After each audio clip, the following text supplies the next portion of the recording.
प्यारे विद्यार्थियों, आप सभी को मेरा नमस्कार।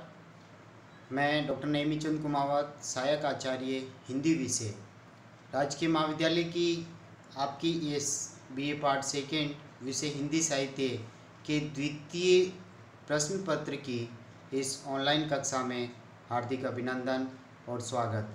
प्यारे विद्यार्थियों, पिछली ऑनलाइन कक्षा में हमने पिछले 3 ऑनलाइन कक्षाओं में हमने नाटक के तत्वों से संबंधित विस्तार से अध्ययन किया है और उसी क्रम को आगे बढ़ाते हुए उसका पूर्व वापस यानी पुनः स्मरण कराते हुए इस अगली ऑनलाइन कक्षा को मैं आरंभ करने जा रहा हूँ।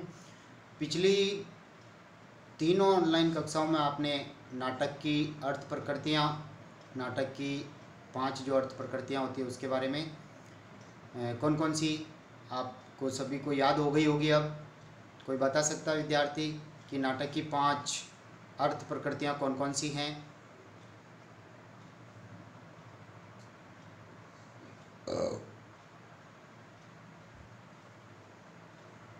हम आगे बढ़ते हैं। 5 अर्थ प्रकृतियाँ जो है बीज, बिंदु, पताका, प्रकृति और कार्य। इसी तरह से 5 कार्यावस्थाओं के बारे में आपने विस्तार से अध्ययन किया था। प्रारंभ, प्रयत्न, पर्याप्ताशा, नियताप्ति और फलागम। और 5 संधियों के बारे में विस्तार से अध्ययन किया आपने। मुख, प्रतिमुख, गर्भ, विमर्श और निर्वहन। और 4 वृत्तियों के बारे में आपने विस्तार से पढ़ा है। केसी की वृत्ति, सातवती वृत्ति, आर्भटी और भारतीय वृत्ति के बारे में। और नाटक की पिछली इसी क्रम में जो पिछली जो ऑनलाइन कक्षा हुई थी उसमें हमने नाटक के प्रमुख जो 6 तत्व होते हैं पाश्चात्य आचार्यों के दृष्टिकोण से 7 तत्व और भारतीय आचार्यों की दृष्टि से 4 तत्व, इनके बारे में हमने कथा वस्तु के बारे में विस्तार से अध्ययन किया है। और अगले बिंदु की ओर हम आगे बढ़ते हैं इसी क्रम में। प्यारे विद्यार्थियों, आप ध्यान से सुने। नाटक का जो दूसरा प्रमुख तत्व है वो है नायक और पात्रों का चरित्र चित्रण। नाटक का दूसरा तत्व नायक और पात्र होते हैं। प्रधान पात्र ही नायक या नेता कहलाता है। नायक की पत्नी या प्रेमिका वो नायिका के रूप में चित्रित होती है। कुछ नाटक नायिका प्रधान भी होते हैं, जैसे ध्रुव श्री नाटक लिखा गया, ये नायिका प्रधान है। भारतीय आचार्यों ने नायक के कई गुण बताए हैं। उनमें देखिए, नायक को विनयशील होना चाहिए, विनम्रता उसमें होनी चाहिए, सुंदर दिखने में होना चाहिए, त्यागी त्यागशील होना चाहिए, कार्यकुशल, कार्य में प्रवीण पारंगत होना चाहिए, मिष्टभाषी, मीठी मधुर भाषा का प्रयोग करें, लोकप्रिय होना चाहिए, पवित्र होना चाहिए, यानी वो बुराइयों से विकारग्रस्त नहीं होना चाहिए, वक्ता होना चाहिए, अच्छा कुशल वक्ता, कुलीन यानी उच्च वंश में पैदा हुआ होना चाहिए, स्थिर चित्त वाला होना चाहिए, युवा होना चाहिए, बुद्धिमान, उत्साही, स्मृति संपन्न, प्रज्ञावान यानी बुद्धिवान, कलाओं का ज्ञाता, स्वाभिमानी, सूरवीर, दृढ़, तेजस्वी, शास्त्रज्ञ यानी शास्त्रों का ज्ञाता और धार्मिक प्रवृत्ति का होना चाहिए। ये गुण भारतीय आचार्यों ने नायक के बताए हैं। इस प्रकार भारतीय नाट्यशास्त्र के नियमों के अनुसार नायक उच्च एवं उदार गुणों का केंद्र होना चाहिए। नायक 4 प्रकार के बताए गए हैं नाट्यशास्त्र में, और उन चारों को देखिए। धीरोदात्त और धीर ललित, धीर प्रशांत और धीरोदत्त, इन 4 नायकों के बारे में यहाँ पर हम देख रहे हैं कि इन चारों कोटियों के संबंध में ये उल्लेखनीय है कि धीर उन सब का गुण माना गया है, यानी धैर्यवान होना। इनका संक्षिप्त परिचय इस प्रकार है। धीरोदात्त नायक को देखिए क्या क्या गुण हो सकते हैं उसमें। आत्म प्रशंसा नहीं करने वाला, यानी खुद की बड़ाई नहीं करने वाला। क्षमाशील प्रवृत्ति का होना चाहिए, दूसरों को क्षमा कर दें। अत्यंत गंभीर, हर्ष, शोक आदि से अप्रभावित रहने वाला धीरोदात्त नायक होता है। कार्यों में स्थिर, स्वाभिमानी प्रकृति का तथा अपनी बात का निर्वाह करने वाला नायक धीरोदात्त कहलाता है। इस प्रकार का नायक सभी नायकों में सर्वश्रेष्ठ तथा उदार चरित्र वाला होता है। उपरलिखित गुणों में से सभी गुण उसमें पाए जाते हैं। इस प्रकार के नायकों के उदाहरण हम लेते हैं तो श्री राम और युधिष्ठिर है। महाभारत के प्रमुख पात्र युधिष्ठिर और रामायण के प्रमुख नायक श्री राम, ऐसे ही पात्र हैं धीरोदात्त प्रकृति के। दूसरा जो नायक का प्रकार है वो धीर ललित। ललित का मतलब कलाओं में संगीत कला, नृत्य कला, इन सभी का वो प्रिय होता है, यानी कला प्रिय होता है एक तरह से। ये निश्चिंत होता है, चिंता रहित होता है, कलाओं का प्रिय होता है, संगीत नृत्य गान आदि कलाओं में ये प्रिय होता है। ये कलाएं इसके लिए रुचिकर होती है। ये सुखी मृदुल स्वभाव का होता है। जैसे रत्नावली जो नाटक है उसका वत्सराज पात्र वो धीर ललित श्रेणी का है, और शकुंतला नाटक का जो दुष्यंत है वो ऐसे ही धीर ललित नायक का एक प्रमुख उदाहरण है। इस प्रकार के नायक भोग विलास तथा सुखद ललित क्रीड़ाओं में संलग्न रहते हैं, लीन रहते हैं। नायक का जो तीसरा प्रकार बताया गया वो धीर प्रशांत नायक। इस कोटि का नायक सामान्य गुणों से युक्त क्षत्रियतर होता है, यानी क्षत्रिय गुणों से इतर। आचार्य धनंजय के अनुसार वह द्विजादिक होता है, यानी द्विज का मतलब ब्राह्मण, उच्च कुल में उच्च वंश में पैदा हुआ होना चाहिए, उच्च कुलीन होना चाहिए। लेकिन कुछ विद्वानों ने इससे केवल एक ही अर्थ निकाला है कि वो ब्राह्मण ही होना चाहिए। मालती माधव का माधव पात्र और मृच्छकटिक नाटक का चारुदत्त पात्र इस धीर प्रशांत नायक के सुंदर उदाहरण हैं।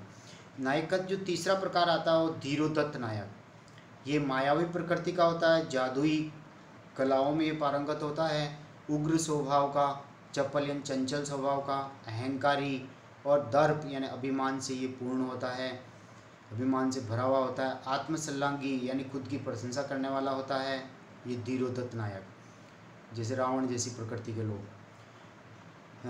इसे अपने बल तथा वैभव का बड़ा गर्व और घमंड रहता है। साहित्य में इस प्रकार के नायक बहुत कम मिलते हैं। गौण पात्रों तथा प्रतिनायकों में अवश्य ही इस प्रकार के लक्षण दिखाई पड़ते हैं। उदाहरण के तौर पे देखते हैं तो रावण, परशुराम, भीमसेन आदि इस धीरोदत्त नायक के श्रेष्ठ उदाहरण किए जा सकते हैं। इन नायकों के चारों प्रकारों को देखने के उपरांत नायक के कुछ चार और प्रकार श्रृंगार रस की दृष्टि से भी नाट्यशास्त्र में किए गए हैं। तो देखिए, अनुकूल नायक, दक्षिण नायक, सट नायक और धृष्ट नायक, ये श्रृंगार रस की दृष्टि से चार प्रकार होते हैं। इनका भी संक्षिप्त परिचय यहाँ पर कर लेना चाहिए। जैसे अनुकूल नायक, अनुकूल नायक मतलब वे अपनी ही पत्नी से प्रेम करता है, अन्य स्त्री से नहीं। यानी ये सदैव एक ही नायिका जो अपनी उसकी प्रेमिका हो सकती है या फिर उसकी पत्नी हो सकती है, उसी में अनुरक्त रहता है, उसी से केवल प्रेम करता है। दक्षिण नायक जो केवल अपनी पत्नी से भी प्रेम करता है और साथ में अन्य नायिकाओं से भी खुलकर के प्रेम करता है, लेकिन मुख्य जो उसकी पत्नी होती है उससे वो या प्रेमिका होती है उसका पूरा ध्यान रखता है और सबको संतुष्ट करता है, सबको प्रसन्न रखता है। देखिए, एक से अधिक पत्नी वाला नायक किंतु वह प्रधान महिषी यानी मुख्य रानी का सर्वाधिक ध्यान रखता है। सभी नायिकाओं के प्रति उसका व्यवहार सरल, भद्र यानी अच्छा, सदैव यानी उदार, दयावान होता है। वे एक साथ सबको प्रसन्न रख सकता है। ऐसा नायक दक्षिण नायक कहलाता है, यानी ओपन में सबसे प्रेम करता, खुलकर प्रेम करता है। सट नायक यानी अन्य नायिकाओं से प्रेम तो करता है अपनी पत्नी के सिवाय अन्य नायिकाओं से, किंतु कभी प्रकट रूप में खुलकर के नहीं बल्कि गुप्त रूप से प्रेम करता है। यानी दक्षिण नायक अन्य नायिकाओं से खुलकर प्रेम करता है और सट नायक गुप्त रूप में प्रेम करता है, गुप्तचर के रूप में कार्य करता है। फिर आता है चौथा धृष्ट नायक। यह नायक स्पष्ट रूप से दुराचरण करता है, यानी अपनी पत्नी के सिवाय अन्य नायिकाओं से भी ये प्रेम करता है, दुराचरण करता है, बुरा आचार व्यवहार उनके साथ करता है और बार बार इसको लताड़ा भी जाता है, निर्लज होता है, फटकारा जाता है, जैसे चिकने घड़े की भांति कोई इसके ऊपर असर नहीं होता है। नायक का प्रतिद्वंदी जो होता है वो प्रतिनायक या फिर खलनायक कहा जाता है और ये सदा धीरोदत्त प्रकृति का होता है। प्रासंगिक कथा वस्तु जो प्रासंगिक कथा वस्तुएं यानी अवान्तर कथाएं जो नाटक में आती है उसका जो नायक होता है वो पीठ मर्द कहलाता है।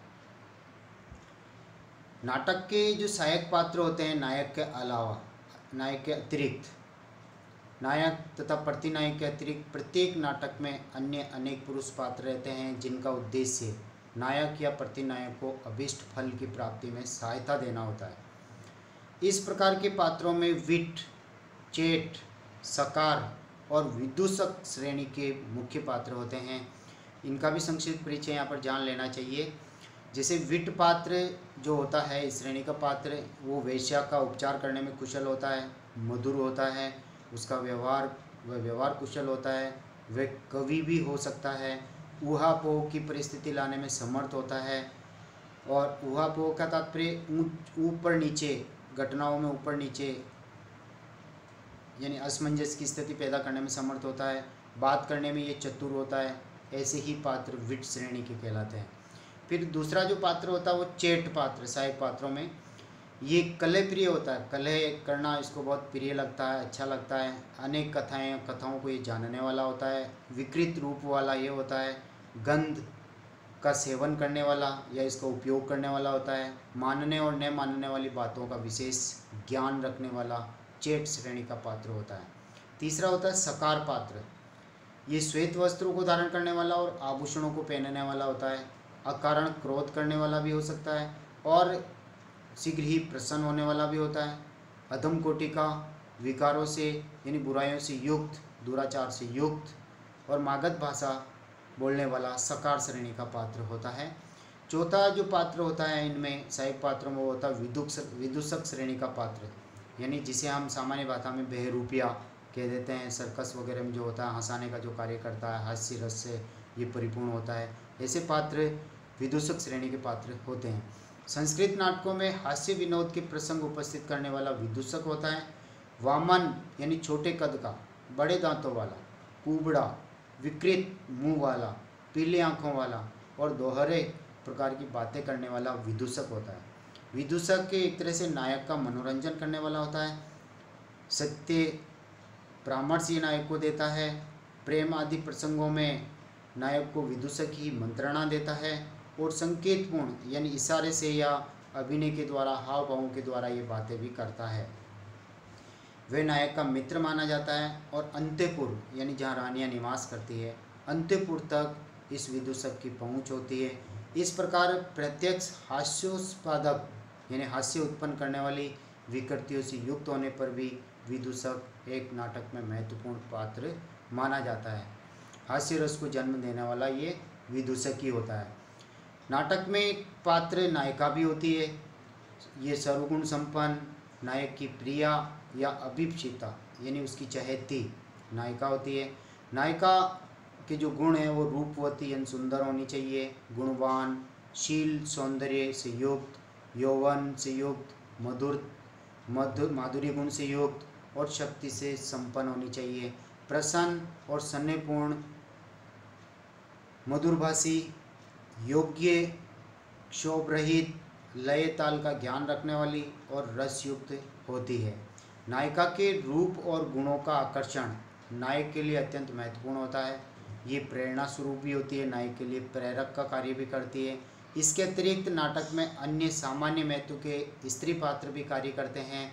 नाट्यशास्त्र के अनुसार नायिका के मुख्य 3 भेद हैं: स्वेकीय नायिका, परकीय नायिका। स्वेकीय नायिका का तात्पर्य खुद की विवाहिता पत्नी, परकीय नायिका तात्पर्य कि खुद की पत्नी नहीं बल्कि कोई प्रेमिका, और तीसरी सामान्य यानी गणिका यानी वेश्या श्रेणी की नायिकाएं। प्यारे विद्यार्थियों, आज की इस ऑनलाइन कक्षा को हम यहीं समाप्त करते हैं। और जो तीसरी ऑनलाइन कक्षा इस नाटक के तत्वों पर तीसरी क्या अगली जो कक्षा ऑनलाइन कक्षा होगी उसमें हम इस कथोपकथन से लेकर के अंत तक के जो नाटक के जो मुख्य जो तत्व होते हैं उन सब पर हम विस्तार से चर्चा करेंगे। जय हिंद, जय भारत।